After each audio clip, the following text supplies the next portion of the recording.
Hello! Opa, share mo na yung video. Hindi ako makahinga. Hindi ka na makahinga, ma'am. Sorry. Masyado pa pasikip. Konti lang. Ayan.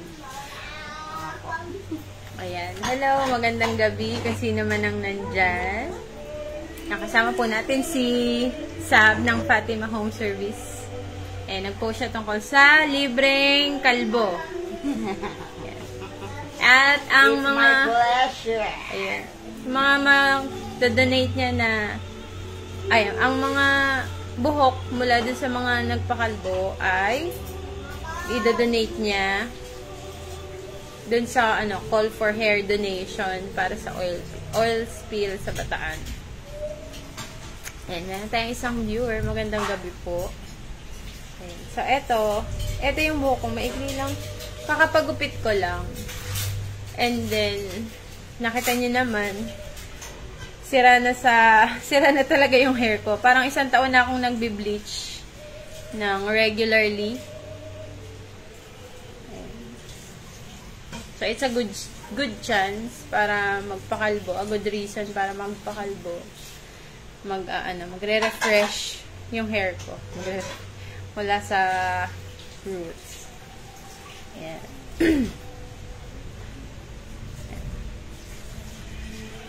So, parang ilang inches ba ito, Sab? Ang makukuha natin. Manipis lang din kasi yung hair ko. Pero yung haba niya. 5, mga nasa 5 inches. Ayun, tapos share ko lang, hindi naman ito yung share ko lang. Hindi ito yung first time na magpapakalbo ko. So, parang nung 2011, first time ko na magpakalbo, college pa ako nun. Ayan. So, skinhead din siya. Tapos, next nun, pandemic na. Nasa bahay. No, mahaba yun. Pandemic? Nasa apartment tayo. Hindi. Kay Alab. Unang kalbo ko kay Alab. Oh. Buntis ako kay Alab. Tapos nung pangalawang kalbo, bagong panganak naman ako. Kay Annie. Kay Annie, pandemic na. So, bali, ito yung... Hi, Kai! Nanonood si Kai. Nandito ngayon si... Sab! Ayan. Share mo nga sa mo, libo-libong followers. Baka may baka may mahinggan niya tayo na magpakalbo din. Free! For free. Kaysa pupunta kayo sa bahay, oh. Ang dami na niyang nagugupitan. Tapos iniipon niya yung mga buhok. Tapos, dadali niya. Meron kasing mga drop-off point o collection point dito sa Bulacan. Meron dito sa Bustos. Meron sa Pulilan, San Rafael, tsaka sa Malolos. Meron, meron ba sa Plaridel? Meron din po. Ayun. Kasi unti-unti na din pong nakikiisa yung mga iba't ibang mga salon and barber shop. Oo. Actually, nung nag-post ako, meron ding nag-chat na nag-yoga. Ayun. Meron daw silang katabing salon sa workplace, tsaka sila din daw, gusto din daw nilang magpagupit, ganyan. Sabi ko, ayun, ang dami naman palang pick-up point. Kasi ako, ang unang alam ko lang na pick-up point ng mga buhok ay sa Bustos. Ayun. Baka Hello po. Ayan. Saksi ka ngayon. Halika. Ayun. Tapos, ayun na. So, hindi naman bago sa akin yung magpakalbo. And, ayan. Eto, maganda. For a cause yung, natin, pagpapakalbo ngayong gabi. Diba?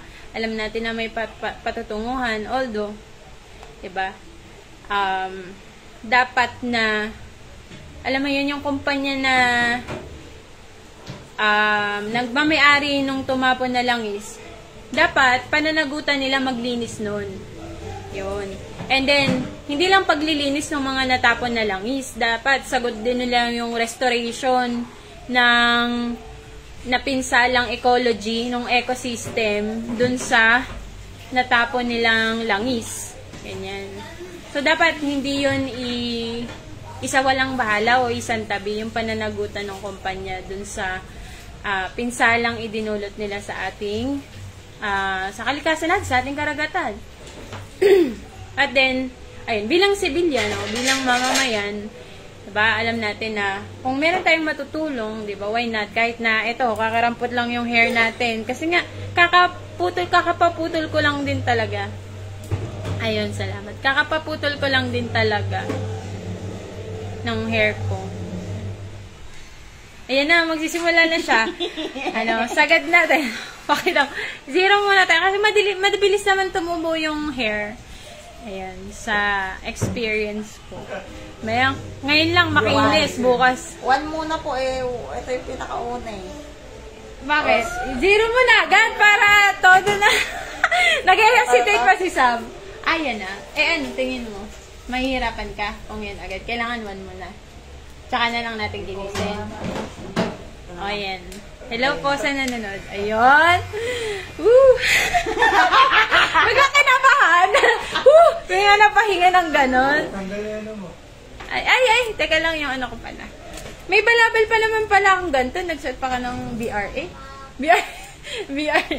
Ate pa kaya ayos niya sabi. Ayan. Sige. Hindi mo makapaniwala Jay. Ganyan din gawa ko kay Tatay Mac. Ayan. Ayun. So, ayan, yung mga tawag dito, mga salon owners na kakilala nyo, ayan. O malapit sa inyo, ha?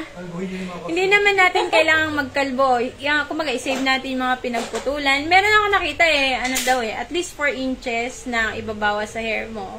Ayan, malaki na yung tulong. Ayan, ayan na. Ayan. Woo. Sakit po ba? Hindi.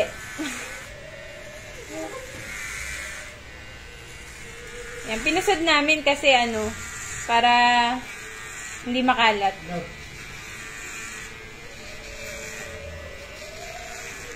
Satisfying. Satisfying ba? Sunod dito si Ate MJ. De, joke lang. Hello. Hello! Sabi ng anak ko.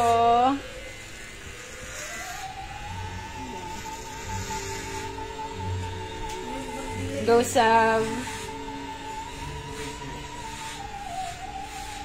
Actually, medyo masakit yung pagkakapusod natin. Yung sorry. Hindi, okay lang.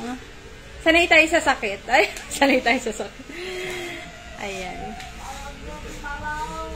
Sister, ilalim na lang daw. Sorry, it's too late. Undercut lang dapat na no? Ala, walang effect yung undercut sa akin kasi manipis lang yung hair ko. Maikli lang parang, bumakat man lang. Ito na. One down. Ayan. Ito nyo. Kumuha niya hindi ba? Ay, parang 6 inches naman siya, I think. Ayan. What's natin Lobat na daw yung clipper.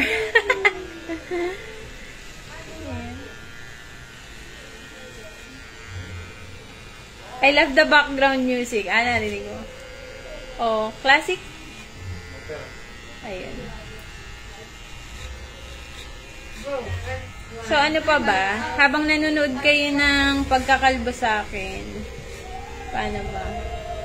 Siyempre, dapat meron tayong call for action lagi. Ayun, so kung sa pagkakataong ito, wala sa atin yung opportunity para magkalbo or what. Siyempre, laging mas tama na nandun tayo sa prevention ng destruction ng ating kalikasan. Ayun. Siguro, simulan natin kung sa bahay o sa everyday living natin, ayan. Iwasan na natin yung pagtangkilik sa mga single-use plastic. Ayan.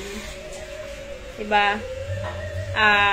Yun talaga. Kasi walang pinupuntahan yun Yung mga single-use plastic, hindi siya nabubulok. So, imagine niyo saan yun napupunta? Diba? So, padami lang siya ng padami dito sa tahanan natin, sa planeta natin. At pag hindi na-dispose ng maayos, ba? Nagbabara siya sa mga waterways. Ba? Napupunta sa ano natin, sa karagatan natin. Nakakain ng mga isda, ng ibon. So, yun. So, kung meron tayong simple effort na para sa kalikasan, yun yung pag-iwas natin sa single-use plastic. Kagaya ng sa bottled water. Ayan. Lagi tayong magbaon ng water tumbler. Ito na yung pangalawa. Ayan. I think nga parang 6 o 7. Opo, mas mahaba po. Ayan, lumitaw na yung ano ko. Mga, ano tawag dito? Ang aking nunal. Bam. Nunal. Ayan. Nung bata ko, pag nakikita yun, ayan, laki ng nunal. Matalinong bata. Ayan. Ayan. Salamat po sa ating 8 viewers. Sana ma-inspire kayo. So, again, I'm doing this for yung call for hair donation para sa oil spill sa Bataan. Kasi human hair is proven to help absorb oil sa dagat. So, although sabi ko nga, ayan, tsak naman yung may-ari o yung kumpanya nung langis na yun, meron silang panghigop o ganyan.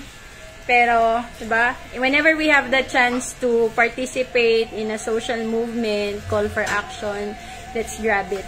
No? Kahit simple ways lang, kahit maikli lang. Beautiful pa rin kahit kalbo. Ay, thank you, Mommy. Mommy! Si Frida, ang aking H-mua. H-mua, hello. Ayan. So, diba, mabilis lang to. So, yun. Ano pa? So, lagi kayong magbaon ng tumbler.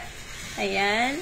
Cost efficient siya. Pag alis nyo, ako laging meron kahit pag nakita niyo yung tumbler ko, talagang gamit na. Pag alis ko pa lang sa bahay, dala ko na yung tumbler na may laman na. And sa experience ko, sa pag alis ko na yon, bihira yung nauubos ko or what, di na ako bumibili ng tubig sa labas. Ayan.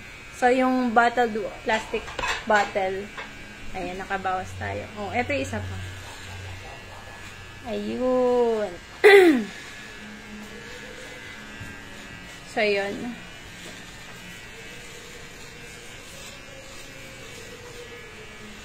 Ayan, okay na, tapos na po. Ay, tapos na ba? Ayan. And then, ayun. Ano pa, syempre yung gusto ko kayong, I want to encourage you to explore plant-based diet. Yan, habang nanonood kayo. And, kasi pag, yung carbon footprint natin, nababawasan kapag ang kinakain natin ay plants. Ayan. Kasi yung process ng paggawa ng pagkain, ng meat, ng food from agri-dairy industry, napakalaki ng carbon footprint niya na naiiwanan. So, yun. So, that is one step. So, explore nyo lang yung plant-based, mga meatless Monday, ganyan. And another bonus doon ay it's always good for your health. Pag gulay, di ba? Laging sinasabi, gulay ay pampahaba ng buhay. So, walang, ha? Para humaba ang buhay ko. Ayun. So, Bakit ka kumakain ng gulay?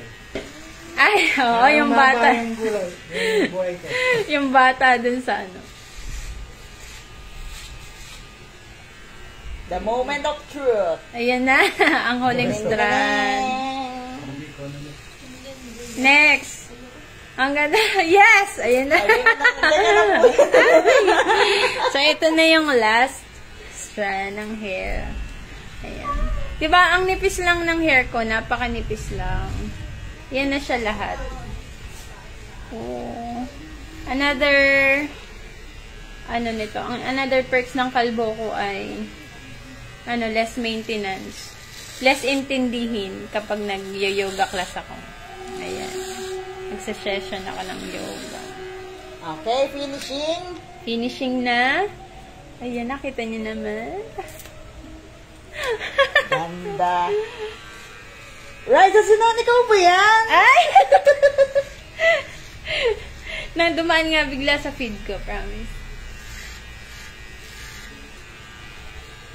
Okay, 1, 2, 3. Ayan, nililinis na niya yung mga bumps. Bukas baka magulat yung ano ko. Mga student ko sa yoga. Hello po sa mga nanonood pa. Pupromote ko din yung ano tawag dito? Yung yoga classes namin. Like nyo po yung page namin, Yoga Filipina.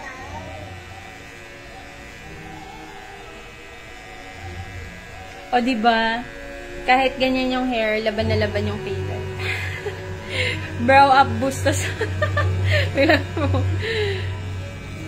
De, ang next, stay tuned, ang next po dito si Mike. Char!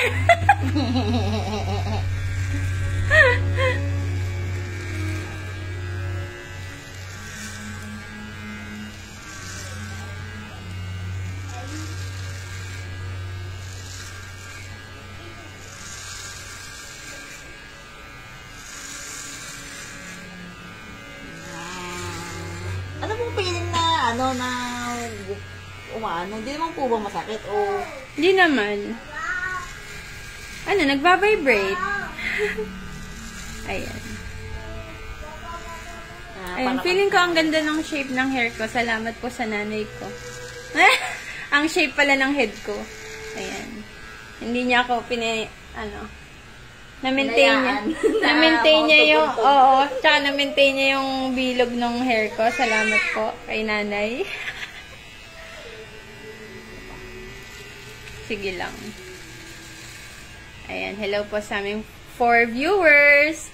Ayan, baka meron dyan bago. Ayan. Nagpakalbo po tayo para para i-donate doon sa oil spill sa Batangas. And saan ba isa? Basta dalawa yun eh. Dalawa yung nag-oil spill. So, kung alin dyan sa dalawa. Parang dalawa yun. Di ba saglit lang? Ilang minutes pa lang tayo. Kasi ay kapraso lang yung head ko. At kapraso lang yung ilan lang.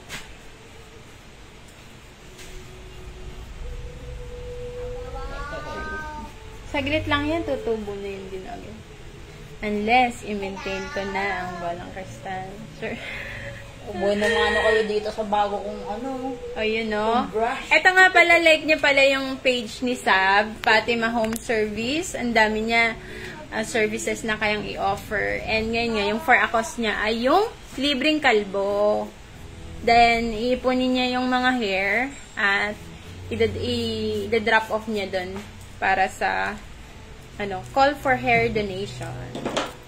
Fatima Home Service. Ayan. Pupulbuan natin. Ayan. Diba, kapiyanggot lang yung mga buhok ko. Pag nga pinusod ko to ganun lang Super konti lang siya. Ito yung damaged hair na bleach na siya. Parang, isang taon na akong nagbe-bleach. Tada! Ayan. So, lahat po ng salon owners, ayan. Ipunin po natin yung mga pinag-trimman na hair. And then, again, may mga drop-off points sa Bustos, Malolos, San Rafael, Plaridel, at, meron isang giginto? Parang gano'n. Parang, depende. Ayun. Usually sa munisipyo. Sa amin nga sa DSWD. Maganda nga po, bawat barangay Para, diba? I did it! Again. For the 3rd time. What the? What? Lalagay tayo ng... Sa ano ko? It's done. Kala ka tapos nalalagyan pa pala ng oil yung aking scalp. Oh, what can you say about me? Ha? Wala. I'm going to donate my hair. How is that possible? Oh, hindi na kayo magagalat kay Kay mama. Mami. Oh, kita na yung tenga ko ha. Kita na yung tenga ko. Lies free. Ayan. Ayan oh, nilagyan pa ng oil. Ay, may head massage pa. Ay, syempre. Ayan, yung home service, nag-massage siya. Massage, foot spa, mani-pedi, hair candling, hot stone, ako lahat. Warts removal. Uy, naku, baka. Pati Brazilian. Ay, Oo nga eh. tanga, pati Brazilian? Oo, Brazilian wax. Oo nga, masakit siya. Tawa ako. Ayun. Sabi nga ng kapatid ko eh, pwede kaya yung bulbul i-donate. Aba, basta human hair. Saka 4 inches. 4 inches, oh. Basta daw 4 inches, eh. Ayan. So, yun kayo, hindi naman kailangan kalbo, eh. Hindi sa kaphawakan, no? Paputol lang kayo ng hair. Ayan. O, si MJ, mag-donate ka ng hair. Okay. Ayaw. Ikaw na lang, ha? Kayong dalawa na lang ang magsasalitan. Ayun. Alright.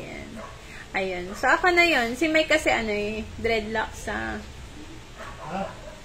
Dreadlocks, Yes, not a dread. Oh. It's Basta, kind of natty. All natural dreads. It's supposed Ayun. to be like that. So, you can get in touch with authority in your area. Baka meron ding call for movement. Dito kasi sa Bulacan, maraming pick-up points or collection Kasi malapit area. So, kung meron dyan sa area nyo, you can start this movement. Kung sino man nakikinig dyan. Kung wala pa, then you can start this. And then, konti lang to. Pero pag pinagsama-sama natin yan, malaking tulong yan.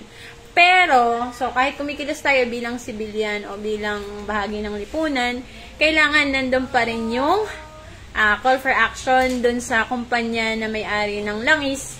Dapat panagutan nila yung kasiraan na naidulot nila sa ating kalikasan. So, yun.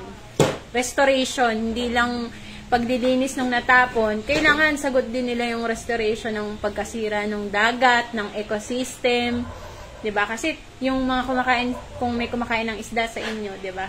Yung supply ng isda, mararamdaman natin yan in the future pa. Ito yung effect ng oil spill, kumonti yung Sa huli. sa Cavite daw, nagkulang sila ng isda. Lasang langis, tinapon na lang nila. O yun, 'di ba? O as early as now, nararamdaman na yung epekto ng oil spill. Si Ate Sab, siya, nag-trim na siya. Pakita mo. Ayan, nag-trim siya nung last week. Hanggang saan yung hair mo nung nakaraan? Dito. Ayun, hanggang bewang yung hair niya nung nakaraan. Ngayon, naggupit siya hanggang dito. Kung kasi mahaba kaya kakapagupit ko lang. So, sagad na natin. Ayun. Ito, kahit ganito lang. Kasi magpapa-box braid ako Kasi daw magpapa-box braid siya kay, Ate Kay, kailan ka ma-available? Box braid mo namin. Ayan. Okay. So, yun lang naman. So, before we end this live, again, let's find ways to not contribute to destruction of our nature. Diba? And whenever there is a call for action para sa kalikasan o for the benefit of the society, let's take part. Diba? Kahit sa simple ways. Ayun lang. And of course, kailangan nananagot ang dapat mananagot. Yan.